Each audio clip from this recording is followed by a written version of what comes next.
The living room floor was a grid of wooden towers, each one more precarious than the last. Titan sat cross-legged, stacking blocks with deliberate, calculated movements, his eyes locked on the balance of the structure. A few feet away, Alex stood in the center of the rug, tossing two soft balls into the air. He caught them in a steady, rhythmic pattern, his movements growing faster with every successful toss.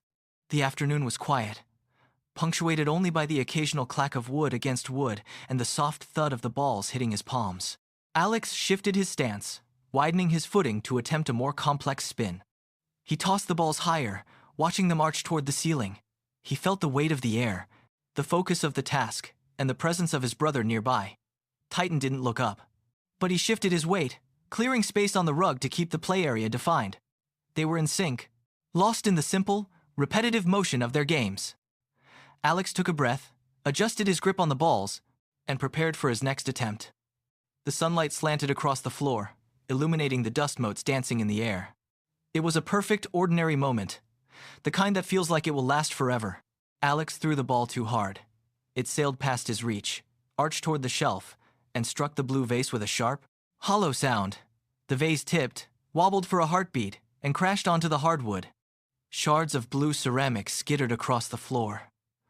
Titan gasped, his hands freezing mid-stack. Alex stood paralyzed, his eyes locked on the jagged wreckage. From the kitchen, the floorboards creaked under footsteps.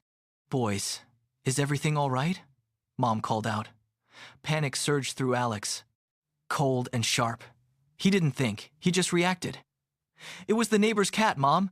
It jumped through the window and knocked it over," he shouted back, his voice cracking. Titan looked toward the window. His brow furrowed. "Alex, the window is locked," he whispered, glancing at the latch. Alex grabbed his brother's arm, his grip tight, his eyes wide with fear. "Just go with it," he hissed, his heart hammering against his ribs. The lie hung in the air, sudden and heavy. The silence that followed was suffocating. Every shard of glass on the floor felt like a testament to the words he had just spoken. He had traded the truth for a quick escape, and the weight of it was already beginning to pull at his chest. Mom stepped into the living room, her gaze falling immediately onto the scattered blue shards. She did not raise her voice. She did not scold. Instead, she knelt by the debris, picking up a piece of the base. Her face held a quiet, hollow sadness that bit deeper than any anger. "This was a gift from your grandmother," she said softly, not looking up. "I wish whoever did this had told me the truth." She stood and left the room, leaving the silence to stretch thin and sharp between the two brothers. Alex stared at his own feet, his throat tightening. Every time he looked at the empty shelf, the lie he told felt like a cold, heavy stone settling deep in his stomach. He paced the rug, his hands shoved deep into his pockets. Titan watched him, his expression unreadable. "You know, Alex," Titan said, his voice measured and calm. "The vase was an accident. Accidents happen to everyone. But the lie? You chose that." Alex stopped pacing.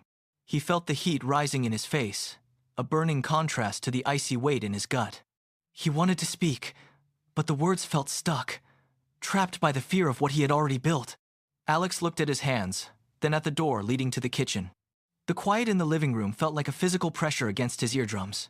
He thought about the cat, the window, and the lie. It was a fragile, rotting foundation. He looked over at Titan, who was still sitting by the wooden blocks, his gaze steady and waiting. Alex took a sharp breath, his lungs feeling tight. He walked toward the kitchen doorway. Each step across the hardwood floor seemed to echo. He reached the threshold and stopped. He could see his mother standing at the counter, her back to him, shoulders slightly slumped. He gripped the edge of the doorframe until his knuckles turned white. The lie felt like a jagged piece of glass caught in his throat. He cleared it. "Mom?" he called out. His voice was thin, but it held. He stepped fully into the kitchen, the linoleum cold beneath his feet. He saw her turn, her eyes tired. He didn't look away. He walked right up to her, his heart hammering against his ribs and prepared to shatter the false story he had built. Alex stopped in front of her.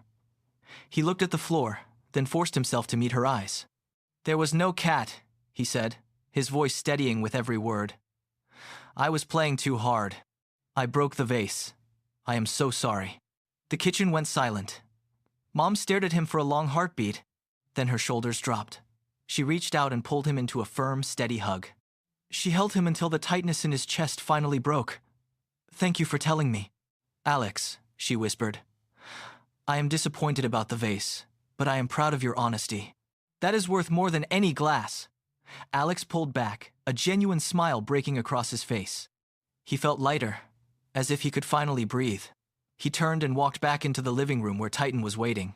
Titan stood up and held out a hand. They shared a firm high five, the wooden blocks behind them forgotten. Alex looked at his brother, then at the empty shelf. He realized that mistakes were just small parts of his day, but his character was something he had to build every single time he made a choice. He was ready for tomorrow.